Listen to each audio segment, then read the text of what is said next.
We are so excited to welcome you into the Marriage Talk podcast. We have a very special guest with us today, and we will get right into that conversation. Bill Hobson here, along with Jay and Laura Laffoon, and you can find out all about their dates and events and their books and their different things at jayandlaura.com. But when you talk about books, you talk about prolific impact on marriages for decades, Jay. Our guest today is probably at the top of the leaderboard in golf speak. Yeah, there you go. There you go. We are so honored, and it is such a privilege to have Dr. Gary Chapman join us today. We have known Gary for a really long time. Yep. Actually got to celebrate a birthday with him one time on one of our cruises. That was a lot of fun. And he and his wife, Carolyn, are just the epitome of what you want in a marriage. Now, I'm sure they're not perfect. I'm sure Carolyn messes up all the time. But bottom line is, if there's a Mount Rushmore of relationship experts, Dr. Chapman would be on that list. And so it's our honor and privilege to have Dr. Gary Chapman join us today.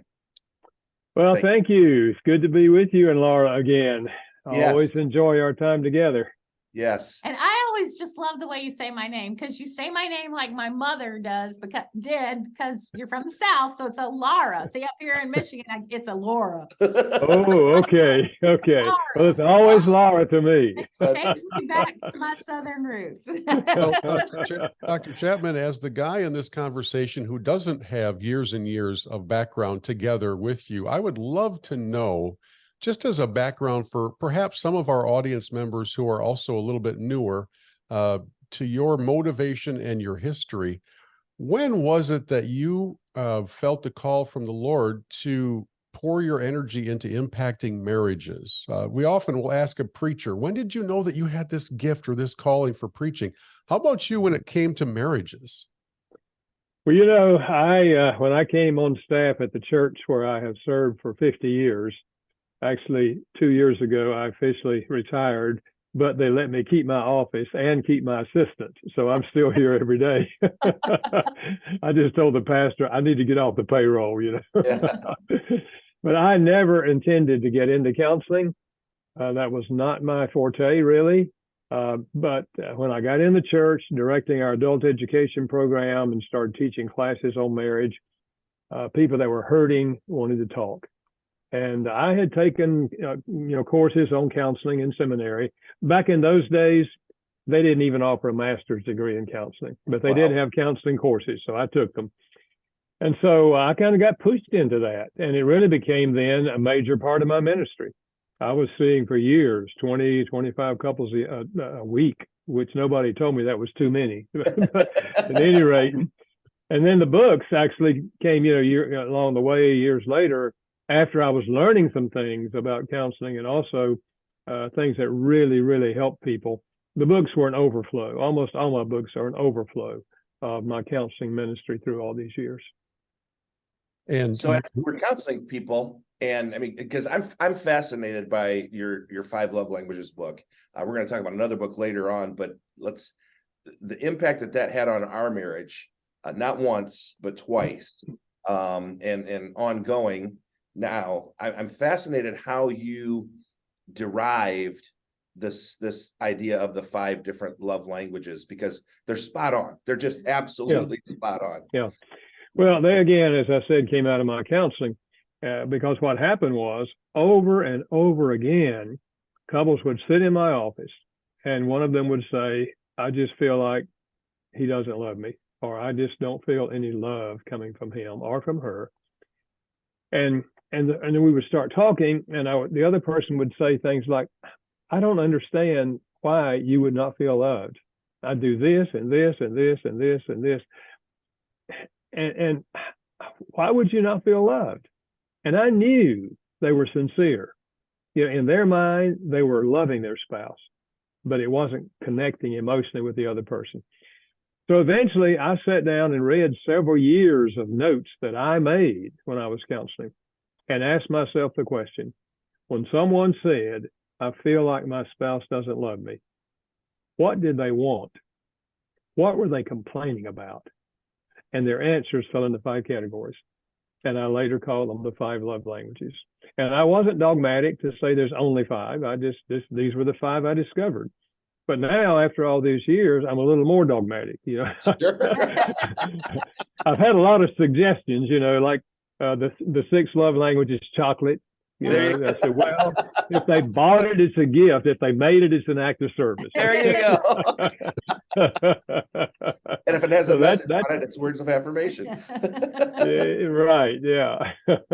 How long did That's where it came from.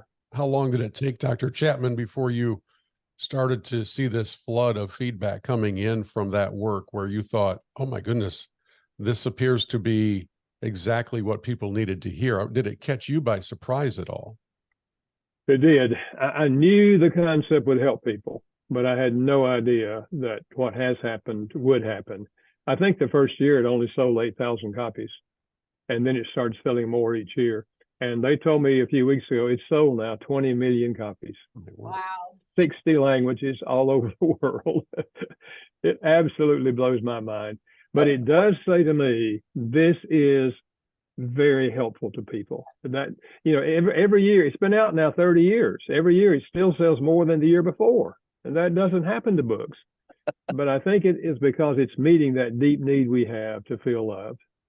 Now, you said it's been translated into 60 languages, and I believe that you told me at one point when it debuts in a new language, it becomes the #1 bestseller in that language. Is that held true? That has been true, not always, but in many cases, it has become their bestseller. Yeah, Sure. So, Dr. Chapman, I know for Jay and I, when we first did Love Languages, it was early on in our marriage. And, we came out with these particular love languages, and then we took it 10 years later, and some of those had changed. Is that common with marriages? Yeah, I think for many people, it tends to stay the same throughout a lifetime. But I do think that there's seasons of life or there's circumstances where another love language may jump to the top. Well, and another factor is, go ahead. No, tell me the other factor.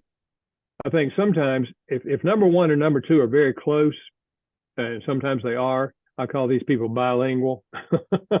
If they get enough of #1, they'll start thinking, I don't know, I think #2 is now #1.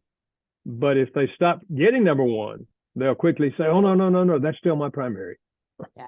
Well, as Laura said, we read, and this is, I think. Yeah, mine didn't change. Hers didn't Jay's change did. at all. Mine did. Yeah.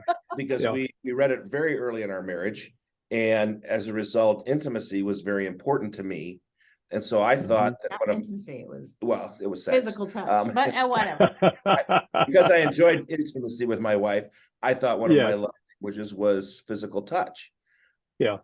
It's not. It really isn't. Yeah. I'm not a huggy, feely kind of guy. It was just at that point in my life, that season of my life, I mistook my desire to be with my wife as a love language. So I worked really hard for this physical touch to find out 10 years later that's not even what he needed. He needed words of affirmation, which I'm really bad at. So we find out now that my love language is words of affirmation, and Laura's spiritual gift is sarcasm. So that works out really well. Well, it's not uncommon that men will hear the concept and immediately say, oh, my love language is physical touch. And they're thinking about the sexual part of marriage. Yep. So I sometimes ask them, well, let me ask this. Do non-sexual touches make you feel loved? And then they look at me like a deer in the headlights. Are there non-sexual touches? What the heck is a non-sexual touch, right? And I say, well, let's say that you get out of the car, you're walking into a shopping mall, and as you walk in, your wife reaches over and holds your hand. Does that make you feel loved? And if he says, no, that kind of irritates me. I said, well, let's say she's pouring a cup of coffee and she puts her hand on your shoulder. Does that make you feel loved? And if he says, not really, I said, physical touch is not your love language. Right. You like sex, I get that, but it's not your love language. So just briefly, Doctor, if you don't mind, what are your and Carolyn's? Mine is words of affirmation. Hers is acts of service. I think I've heard you say And that. yeah, and we discovered it really before I even knew the love languages, because I would, we tend to speak our own language. Oh, and so in the early stages of our marriage, before we came down off the high and had all our problems, I gave her words of affirmation. I love you, I love you, I love you. And one night she said, you keep on saying I love you. If you love me, why don't you help me? I said, what do you mean? She said, you don't ever offer to wash dishes or vacuum the floors or clean the toilet. I mean, you don't offer to help me on anything. I didn't say this, but I was thinking, what are you talking about? My mama did those things. We bring our history with us, okay? I like to tell guys, you're not married to your mama, so don't right. expect her to do everything your mama did. That's right. That's right. So if you help around the house, that's all Carolyn needs from, not all, but that's the primary thing she needs from you. That shows her how much you love her. If you vacuum or take care of her list. Yeah. So I wash dishes and take out trash and vacuum. But now, 2 or 3 years ago, I said, honey, if I hired somebody to come in every other week and do the vacuuming part, would that be just as meaningful? And she said, well, yeah, I think so. So I get that help now every other week. Okay? There you go. Okay. As long as she doesn't have to do it. But she says it's a wonderful thing you do for me to do that, you know. You know, Dr. Chapman, I think about works like the 5 Love Languages that have now spanned several decades. And I kind of think back to 30 years ago. So I was 25, I had hair, been married 5 years, but the world had not yet been introduced to the smartphone, to social media, to a lot of the technological things that, for better and for worse, are now part of our daily lives. And I'm wondering how you have seen all of that impact marriages, or are we still just the same confused people we were 30 years ago, just with new toys to play with? Well, I think technology has enhanced a lot of things. For example, you know, now it's so easy to make a phone call or FaceTime, see the person, actually quality time, because you're giving them your undivided attention. So I think it's made it possible for us to express love in their love language many times, like even when we're not at home, you know. And I use it with military couples who are half a world away sometimes, you know. But now they can actually talk to each other, look at each other, you know. So a lot of pluses to that. I think on the other hand, technology also we've become obsessed with it. And we spend all of our time basically, you know, looking on Facebook and all the other avenues there. And and the other thing I sometimes say to parents and married couples, if you're having a conversation with your spouse or with your child and your phone rings and you answer the phone in the middle of the conversation, you communicate somebody out there is more important than you. Exactly. Let it go to voicemail. You can talk to them later, you know. So I think we have to be aware and try to make it an asset rather than a liability. Sure. I think a lot of times people use that in relationship aspect of, it's almost like I'm giving you the cold shoulder. We're having an argument. I don't want to argue anymore, so I'm just going to get on my phone and I'm just going to ignore you. Yeah. That's not healthy or productive either. It just it limits the conversation that can take place. So So if you could tell folks, kind of wrap up the love languages, and we'll move on to your wonderful new book. If you could kind of summarize in one phrase or one sentence why people should connect with the love languages, understand them, utilize them in their marriage, what would that be? I think because I think almost everyone agrees one of our deepest emotional needs on the human level is the need to feel loved by the significant people in our lives. And if you're married, the person you would most like to love you is your spouse. And so this helps you effectively communicate love on an emotional level. It's not enough to be sincere. We have to also learn how to express love in a way that's meaningful to the other person. That's great. That's great. I love the fact that you've used languages, because it is, for some people, you know, Laura's love language is quality time. And for me, it was like, what's the big deal? It was like speaking a foreign language when she would say, do you want to go out for coffee? Well, no, we got coffee right here at home. No, she wasn't asking. She was asking, do you love me? And I think that's really the thing that opened up our eyes, was this is how we're saying I love you. Yeah. It's extremely important.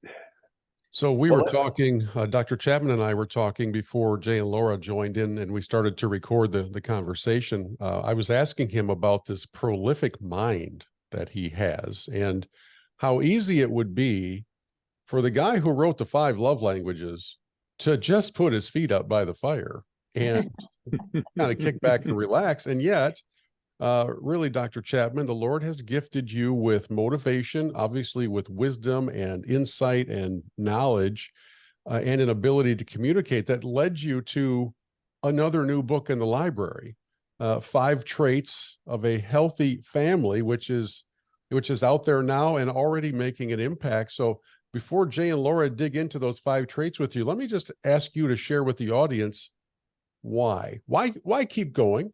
Why not just kick back, read a good book, maybe written by somebody else, and kind of turn your mind off for a while? What keeps you going? Well, I do read other people's books from time to time. As long as I have energy, I really know that God has done all these things that happened in my life. I didn't do them. I could not have made it happen. And I love what I do. And so as long as I have energy, I'm going to keep doing it. I mean, the only reason I can figure God has left me around and given me energy is to do some things that he has in mind for my life. And I've already told God, when you're through with me, I'm through. I don't have any other plans. So I love what I do, and I know it's helping people, and I think it's what God wants me to be doing. So as long as I have energy, I'm going to keep on walking and writing and talking and speaking and counseling and anything else I can do to help people. I can remember this May, Dr. Chapman was with us at Celebrate Your Marriage. And I have felt this way, and I'm not blowing wind up his skirt. I felt this way for a long time, but he is one of my heroes. Okay. I'm sorry, Bill, you're not. You're a good friend, Bill. When I say hero, I'm saying they're continuing to run the race. Yeah. They haven't hung up their cleats. They haven't said, well, it's good enough. And he stood up on stage and he said some of these same things. And then he said, I plan to die up here. And I was praying, not in our conference. And I love that attitude of, I'm going to do this until I don't have it in me anymore, till the Lord says you're done, because I think that is countercultural, number one, which I love being countercultural, and number two, it's what the Lord commands us to do.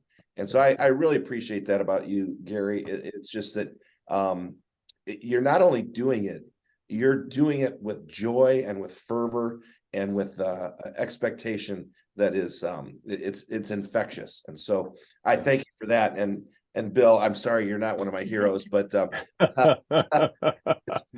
crushing. You're not old enough yet. So I also think the Lord has given you, Gary, some timeless truths. I mean, the love languages you said have been around for 30 years, but you've written about them 30 years ago, but they're timeless truths. They will always be. I remember we've heard, sitcoms on TV. They've been talking about, and dramas. They say something about the love languages and we're like, did you hear that? They're talking about the love languages. And then this healthy family, or is it happy family? Is it happy or healthy? I don't remember.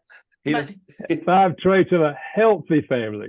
Healthy family. Now, if they're healthy, they'll probably be happy too. But they don't have to start out happy. Okay, but these are timeless truths that will apply forever, and I think that's something that the Lord has really gifted you with. Are truths that are relevant today. They were relevant 30 years ago, and they'll be relevant 50 years from now. Yeah, I think that's true. And what motivated me to write this most recent book, the 5 traits of a healthy family, is I think there's so many people in our culture who grew up in a dysfunctional family and they have no concept of even what a healthy family would look like. And I'm first of all trying to help those kind of people, and there are thousands of them out there. But I'm also trying to help people that maybe grew up in a healthy family, but they're struggling in their own family now. And they've never really thought about, what are the traits of a healthy family? What does a healthy family look like? And then how do you become a healthy family? How do you work on these 5 traits? So that's what motivated me to write this book. And I'm excited about it. Very good. And it is one of those things, again, your use of language is so great, traits, because we all talk about well, that's a Laffoon trait, sorry. Most of the time when we talk about traits, it's maybe unhealthy things, but All those things our kids that we see in them that we don't like, we're like, well, they came from him. but speaking of those traits, why don't you go ahead and list them off right now, and then we'll maybe Yeah. hit each one of them. Well, number one, I think it is number one in importance. In a healthy family, there will be an attitude of service. The husband will have an attitude of serving the wife. She'll have an attitude of serving him. They will serve the children. They'll teach the children how to serve each other, how to serve mom and dad as they get older. And then they'll take that outside the family and serve people in the community. But that's the first trait. And if you don't have an attitude of service, you probably won't get very far with the rest of the traits. Okay. Secondly, there will be intimacy between the husband and wife. And many times, as we said earlier, sometimes people think only of this physical intimacy. It's emotional intimacy. It's intellectual. It's emotional. It's spiritual. It's physical. It's just sharing life in the deepest possible way. Where our hearts beat together. So there'll be intimacy in the relationship. And then parents will teach and train their children. I mean, that's the commission we have from Scripture: teaching and training the children. Teaching uses words, training uses actions. Words and actions have to go together. And I discuss what that looks like. And then the children will obey and honor their parents. Parents will be seen as the authorities in the family. Children are not supposed to be running homes. Parents are in charge. Parents lay down the guidelines. Parents then implement those guidelines. So, but the children will come to honor and to obey the parents. And then the husband will be the loving leader. And sometimes in our culture today, in the last several years, we have misinterpreted that idea, I believe. And I've heard men say, well, I think when the Bible says the husband's the head of the wife, it means like he is the president. She's the vice president. No. Jesus is the example. He's the head of the wife as Christ is the head of the church. What did the head of the church do? He died for the church. Right. So the husband's a loving leader. He takes initiative to reach out and seek to enhance and enrich his wife's life, as well as his children's life. So those are the 5 traits. And of course, we spell them out and flesh them out in the book. Well, I really find it interesting because most of those 5 traits, again, in my opinion, are countercultural. Yep. Counter to the culture that we live in. The culture we live in definitely does not say serve. Mm-mm. I mean, it's all about serving me. And I just love how you've taken these things they're so strongly biblical. And I gotta tell you, when I first read that first one, I was like, well, now that's interesting, because I mean, we've taught our kids to serve and we serve each other, but that would be a trait. And I guess for me, it was inherent because I saw it in my parents. And there's, like you said, there's so many unfortunate people out there who are unaware. They don't even know what healthy families look like. And so how can they have a healthy family if they don't know what to emulate, what to look after? So the serving aspect to me, that's huge. Mm-hmm. Absolutely huge. And when you say serve, you're talking about both within the home and outside of the home. Am I correct? Absolutely. Because, Jesus himself said about himself, the Son of Man did not come to be served, but to serve, and then to give his life a ransom for others. We don't have to give our life a ransom. He's already done that. But we're to follow his example of serving. Peter said about Jesus, he went about doing good. And that's a 1-sentence summary of the lifestyle of Jesus. And that's what we're called to do, to emulate him. And we need outside help because, let's face it, by nature, we are all self-centered. And there's a good part to that. It means we feed ourselves, we get exercise, we take care of ourselves. That's all fine. But when that becomes selfishness and we approach all of life in terms of what am I getting out of it, then we're never going to have successful relationships. That's interesting because last night Laura was at a meeting for our church, and she didn't get home till almost 10 o'clock. And the whole time I'm thinking, Why is she not here? Why? And I'm getting Why is upset. this meeting going so long? Yeah, Why is the pastor keeping her forever? Why does she have to serve so much? Because last Sunday she had to get up and be at church at 8 o'clock in the morning, you know, and not realizing that this is part of her walk with Christ. Yeah. And if I'm getting upset about it, then I am really. I'm just going to get this on recording, and that's okay. God, I've got it for you, Laura. I've got it. Thank you. Carrie, I had to fix my own supper last night. But yeah, but it is not only serving, because we love it when we serve each other. Husband and wife, I love it when she serves me, and she loves it when I serve her. But taking that outside the home then means sacrifice with a little bit within the home. And I think that's important to remember, that this is all part of the big picture, part of God's picture, not part of my picture. Yeah, and we tend to serve, and I'm speaking for both of us. We tend to serve outside our home when it's convenient for us. Mhm, mhm. You know, last Sunday I had to be in another town, half an hour away, and I had to be there at 8 o'clock in the morning. On a Sunday morning, I'm like, when I signed up to be an elder, I didn't sign up to get up. This was going on, you know, but no, it doesn't come with convenience. It's God calls us to serve no matter what. Now that second trait, intimacy, I love the fact that you talked about the different areas. It's not levels of intimacy, but it's different areas that all have required depth, you know, mentally being intimate, emotionally being intimate. And see, that's the beauty. Again, God is so wonderful, because men and women are very different, especially emotionally.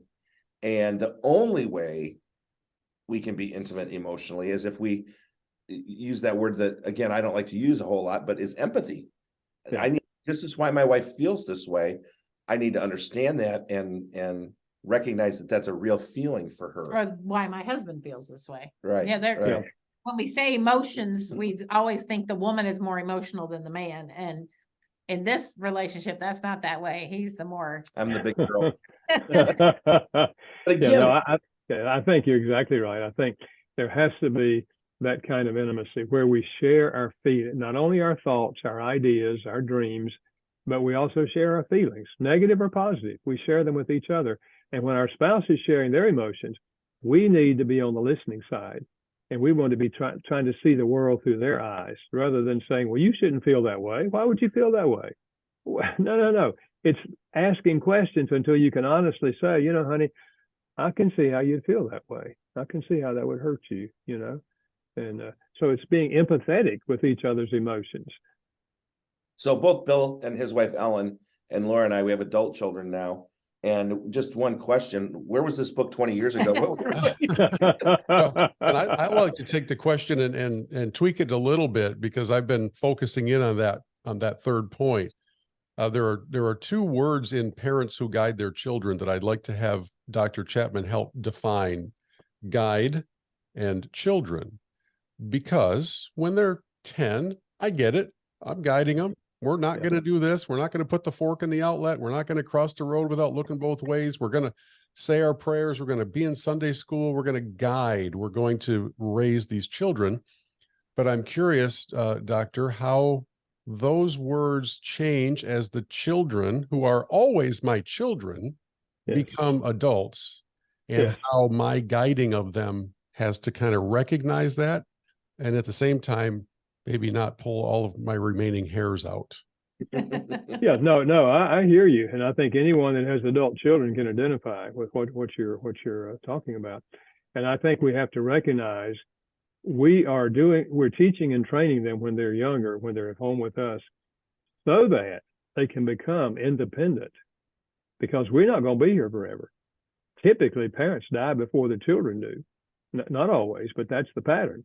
And we're trying to get them ready to follow God and live their own lives, and we're moving them toward independence.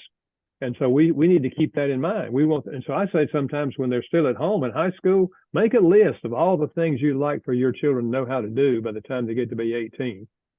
Because when they get to be 18 and leave home, we think they're going to leave home. Sometimes they don't. They got back. They need to know how to do some things. Let them help you make the list, and then get them ready for adulthood. So I think that's important. And I think for our adult children, especially as they, they get older, I usually say, I would tend not to give advice until they ask for it. And that's not a hard rule necessarily. I mean, there may be times when you just feel you just have to say something, but typically we just want them to know that we're here. If I can ever help you, if you want to share anything with me, ask any questions, I'm happy. But it's your life, and I'm going to be praying for you. God will give you wisdom. But I just want you to know, if you want my advice, you'll have to ask for it. Okay? You set it up that way, they likely will ask for your advice. Yeah, we have a saying between Jay and I, and we have to remind ourselves of this often, is open door, closed mouth. And, yeah. Door's always open. You're always welcome. We want you here, and we're going to shut our mouths. Like, when it comes to our opinion. Yeah, absolutely. And it really is hard when you have to, because you use two words that in the same area that I really appreciated: teach and train. Yeah, they're very different. Very different. Very different. And I think as the kids grow older, it becomes more teaching, less training. Because once they're gone, you really can't train them anymore. They're an adult, and like you said, you're hoping that they've got all the tools they need, but you can still teach a little. If it's asked for. Yeah, absolutely. And I think that the teaching and training part, if parents get that idea, yes, while they're with me, I want to say some things, I want to teach them some things, but I also want to show them some things. Whether it's how to wash a car, you can give them a lecture on how to wash a car, but just get out there and wash the car together, so they get the whole picture of how you do that. Of course, I know now we run them through the car wash, That's right. but that's true in other things. When my son was a teenager, I was going down once a month on Saturday night to the juvenile detention center and playing ping pong with the young guys that were detained, and then having conversations with some of them. And so I started taking him with me, and we'd go down together and play ping pong, and then talk to and the kids would tell us their story, and then we drive home. And I said, Derek, isn't that sad? That guy was your age. He's not going home tonight because he broke the law, or or he got on drugs or whatever it was, Right. And that experience out there, far more powerful than even my words. He got to see the results of breaking laws or getting on drugs or whatever the guy told us that brought him, to where he was. So, right. So I want to skip ahead to number 5, because that I think is important, but let's not skip 4 in order to get there. Elaborate a little bit more on that one. Yeah, that children are to obey and honor their parents. I say to parents, we are the ones who set the guidelines, just like God set the guidelines for us. And they all grew out of his love. If God said, don't do this, it's because he loved us. If he said, do this, it's because he loved us. He wants us to have the best possible life on earth. That should be our philosophy. We want our children to have the best possible life on earth. So let's teach them the things that they should not be doing and the things that they should be doing. And when we accept our responsibility, and we sometimes, as they get a little older, we have to remind them that we're the parents. We're the ones who have make the final decision on whether you can do this or do that or whatever, and if they come to respect us as the parental authority, they'll take that with them into adulthood, and they will respect their teachers at school. In fact, one of the most common things I hear from public school teachers, they say, Gary, I spend half my time just trying to keep order in the classroom so I can teach, because they don't respect the teacher as an authority in the classroom. So we set them up for failure if we don't establish ourselves as the loving authority in the home. And so I remember a couple of different times I said to my son in the teenage years, I said, now, Derek, I hear what you're saying, and I can see how you'd feel that way. And if I were in your shoes, I'd probably feel like you feel. But remember, I'm the dad, and I have to do what I believe is best for you. And so I love you too much to let you do that.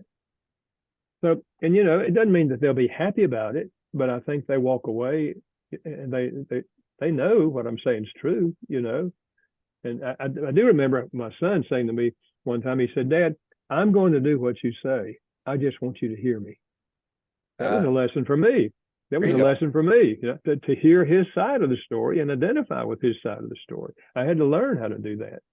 And so along those lines, when it happens that a child is not honoring, not respectful, not just following along with what mom and dad do, but I mean just flat out dishonoring the family and flying in the face of the healthy trait of the gift of honor, what advice would you have for the parents listening who are thinking, I don't know how I can ever get Junior back into the good graces or back into a family setting where we can spend Thanksgiving week together without being afraid of another blow up, or I don't want to bail him out again. He's been in jail 4 times or whatever it is.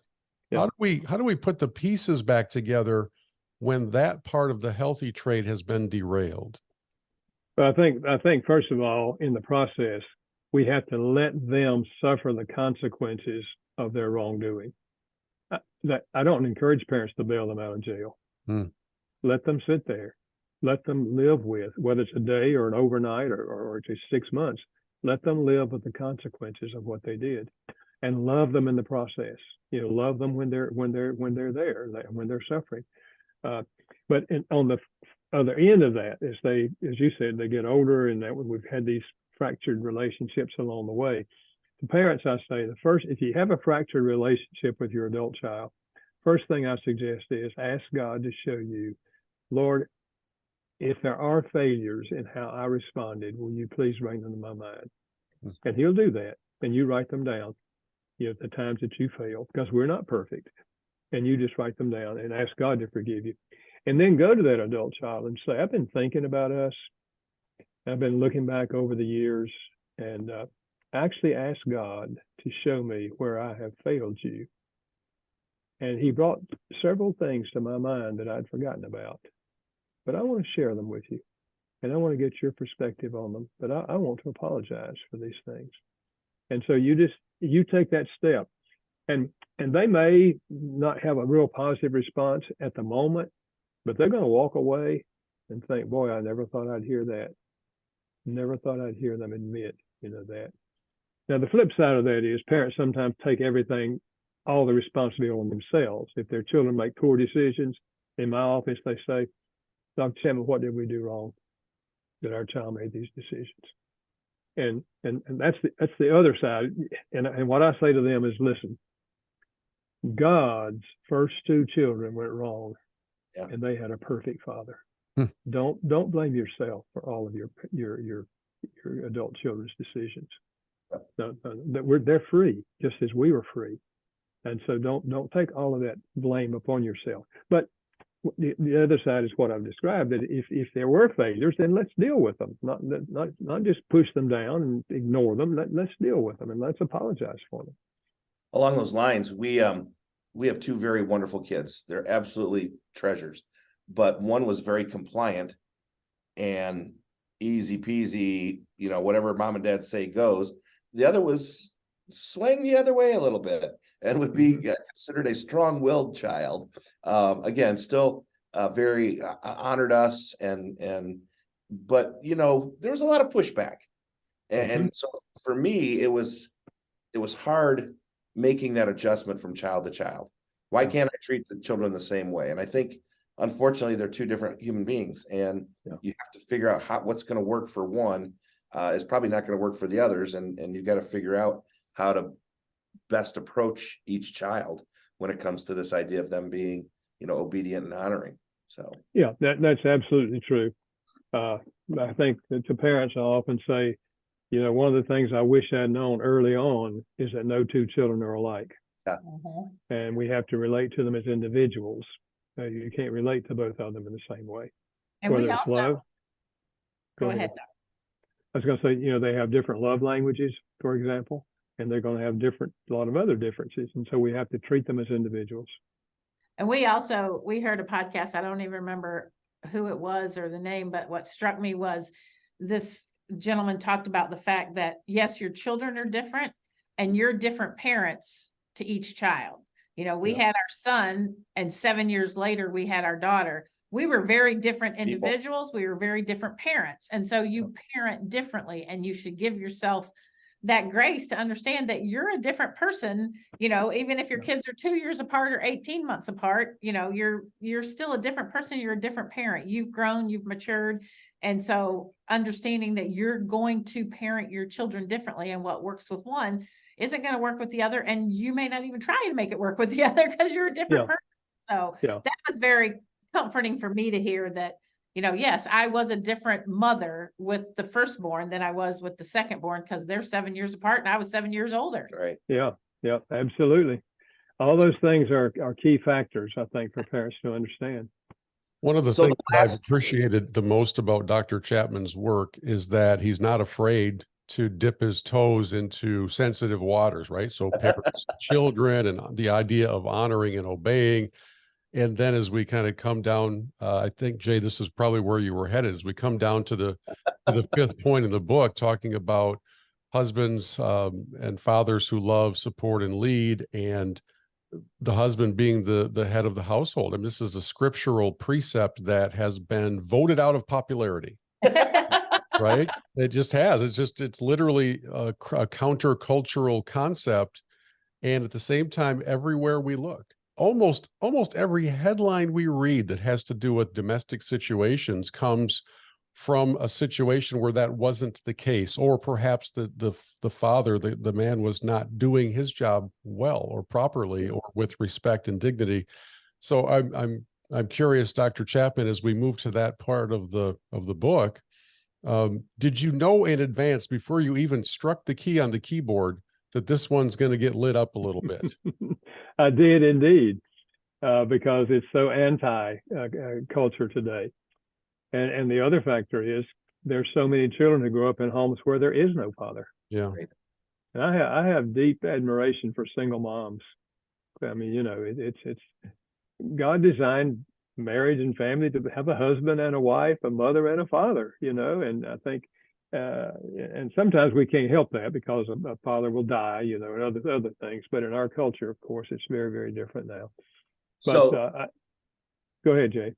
As an author, no matter what, you could be, well, even Jesus' words are they're criticized. Okay. So as an author, we know that what we write is going to be criticized. Is this last one, though, in this book, the one that you have taken the most hits on? I mean, because all of them are biblical, and so all of them are going to rub people the wrong way. But this one is, it's like you waded into some really deep weeds with this, only because of where our culture's at, not because of where scripture's at. No, that's exactly right. I expected that. And I have not had many personal conversation, but every time I do an interview, this one is always, now how about this one? I mean, and I get it, I understand it. But if you understand what I'm saying, the husband as a loving leader who is giving himself to the well-being of his wife and his children, you're not going to run away from that. Not many wives are going to walk away from a husband who has that attitude. I hear many wives saying, I just wish my husband would be a loving leader. He doesn't take initiative. He expects me to take initiative on everything. I just wish he would be a loving leader. So I think if we understand the biblical concept of the husband being the head or the loving leader, we will not see it as a negative. We'll see it as a positive. And I think it's a part of a healthy family. Well, and on this podcast, you're getting 110% support. Because, as far as Bill, I think I can speak for Bill and Laura and I, this is our heartbeat, is that our marriages and our families would just read the blueprint. It's been given to us on how to do this. And this is.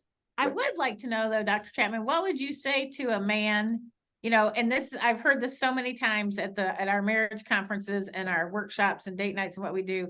The husband wants to be the loving leader, but he just doesn't know how, because he's afraid, because of the culture that we live in, that his wife is not going to want him to be that loving leader. Oh, she's over here going, yes, I do. Yes, I do. And he's over, I don't know how. I mean, so how do you Yeah. tell a Or, young or he man? might be saying, I don't believe you because every Yeah. time I've tried, you've cut it down. So how Yeah. would you tell a husband who wants to be the loving leader? Where would you tell him to start? I think I would say start by examining the life of Jesus, because he's the model. And if you can think in terms of just kind of walk through his life again, look at how he responded to people. And that's the response we're to have. It's an attitude. It starts with an attitude. That's why I made service, the attitude of service, the very first step. You have an attitude. It's not a matter of getting your way all the time. That's not the picture.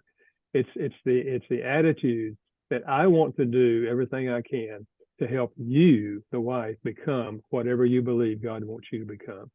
That's my role. And I want to be the leader that helps my children become what God wants them to be. And so that's where it all starts. It starts with an attitude. And if you have that attitude, then you'll be able to flesh it out as you move along. And this is in every area of life, in the spiritual area. If the husband takes the leadership and look, let's have a devotional time together every night, depending on what age the kids are. We may start off with just reading Bible stories to them when they're little, and then it advances into other stages along the way. And this is an area where so many wives will say, I just wish my husband would take spiritual leadership in the home. I wish he would pray with the kids every night. I wish he would, lead a devotional time for us. But many times it's because the father didn't grow up in a home where that happened. And so he doesn't know how to do that. So, and that's why I think a book like this is going to be helpful in all these 5 areas. It's not just listing them, it's helping them how to develop these things. And for those listeners who are much like me, grew up in a great home, but still had traits that weren't healthy, because we're fallen people. The example I always give is my father was a minister who was in the military, so I do nothing without fear or guilt. It's just like that was the world we grew up in. And while he was a loving father and a caring father and a serving father, there were moments where he was not. And I feel like I saw more, I know I saw way more of the Christ-like behavior than the not Christ-like behavior. But I think we also have to walk in grace and realize, as we look back at our own lineage, what of those traits have come to me that I now have to put on the cross and crucify with Christ because they're not healthy. And then you see them in your children, you go, yep, oh boy. Yeah. Because when I'm doing premarital counseling, I often have the couple to make a list, like the wife make a list of all the traits of her mother that she admired and would like to be like, and then make a list of all the traits of her mother that she doesn't want to be like, and the husband, the guy, do the same thing with his father, because that helps them do exactly what you're doing, to see the positive things. And yes, I want to emulate this, but here's something about my father. I don't want to be like that, and God can help you. You don't have to reproduce it. God can help you break that, that pattern. Yep. Dr. Chapman, as we think through these broad concepts and then the 5 individual points, I can't help but think that in settings like this one, where all of us are in full agreement, it's got to be it's a joy for me just to be a part of this conversation, and I know it is for Jay and Laura. I'm wondering what it's like when you go and do interviews then in the kind of the more mainstream media where some of those countercultural thoughts are challenged. I mean, I would, the one episode of The View that I would ever watch in my life would be if they had Dr. Gary Chapman on to talk about all of this.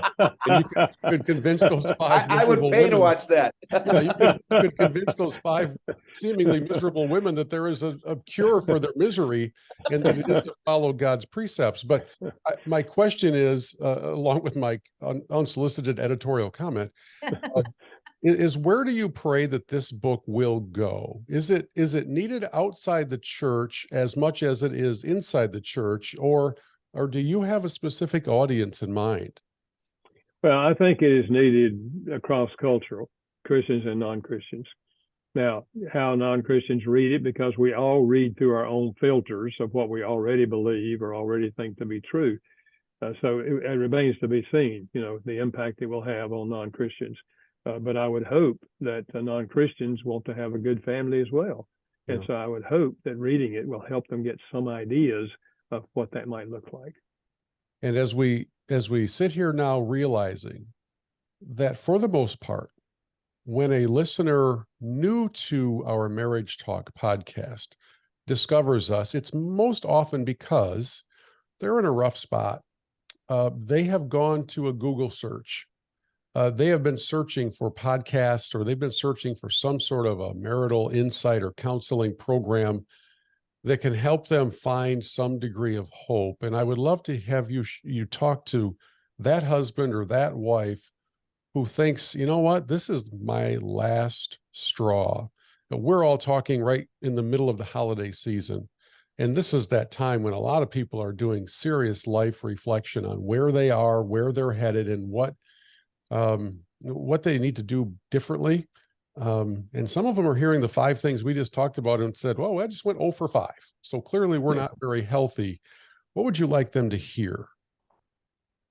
I think what I would say, first of all, is I can understand how you get to the place where you don't have any hope, because you've had all these conflicts and all the things have gone, quote, wrong, and you just feel like it's too much. It's too much to ever be fixed. I can identify with that, because I remember the struggles in my own marriage. When we came, I had those thoughts running through my mind.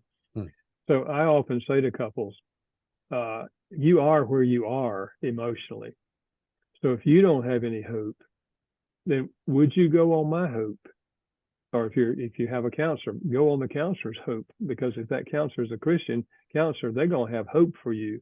Because we've seen many families who had no hope come to find new relationships. So as long as we're alive as humans, we have the potential for making changes. And that means there's always hope that things can be different.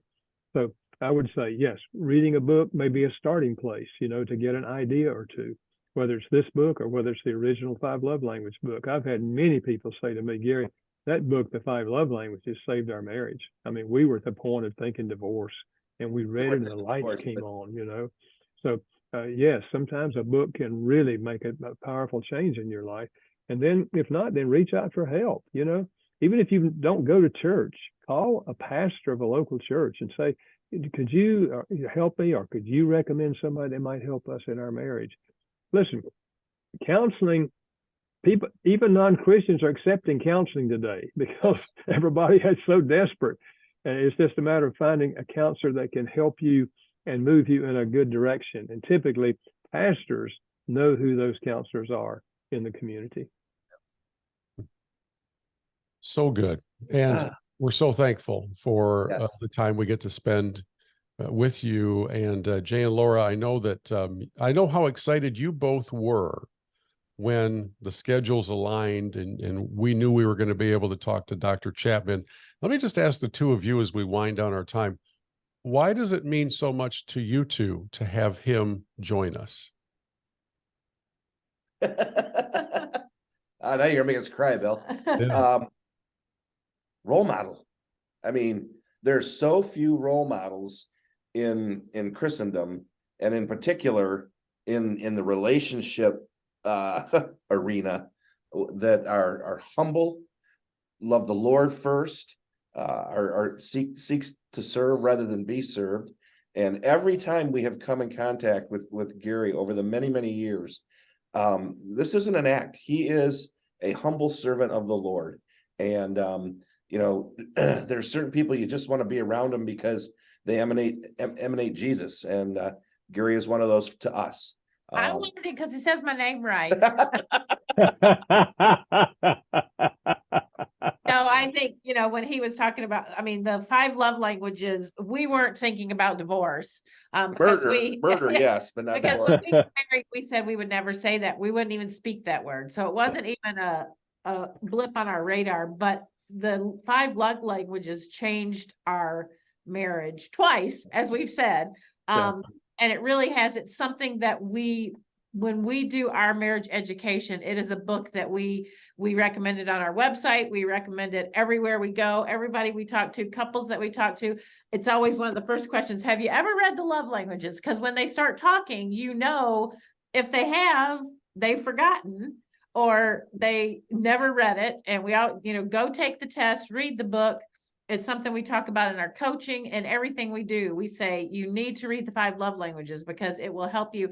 And when Gary has been, when we've been privileged enough to have him at our Celebrate Your Marriage conference and even on our cruise, the couples just eat up what he says. It just resonates, even though this may be the 5th, 6th, 10th time they've heard it. It's a, like I said before, it's a timeless truth. And it always changes something that you're thinking about or a struggle that you have, or it's a good reminder. And he's got a really cool wife. She's a lot of fun. Yeah, my wife edits all of my books. Nothing ever goes out till she edits it. So, and yeah, we've been married now 62 years. Wow. She says she has no idea how that's possible because she's only 49. There you go. There you go. The new book is called 5 Traits of a Healthy Family by Dr. Gary Chapman. And of course, the 5 love languages would be the all-timer. And so we'll put a link to both of them in the podcast notes, or if you're watching us on YouTube, you'll find it down in the description. Dr. Chapman, we can't thank you enough, and may the Lord bless you and give you many more days. Yes. Well, thank you. I have signed up for 10 more years, but that's up to him. Tell Carolyn we said hi. Tell Carolyn hi. Thank you. Will do.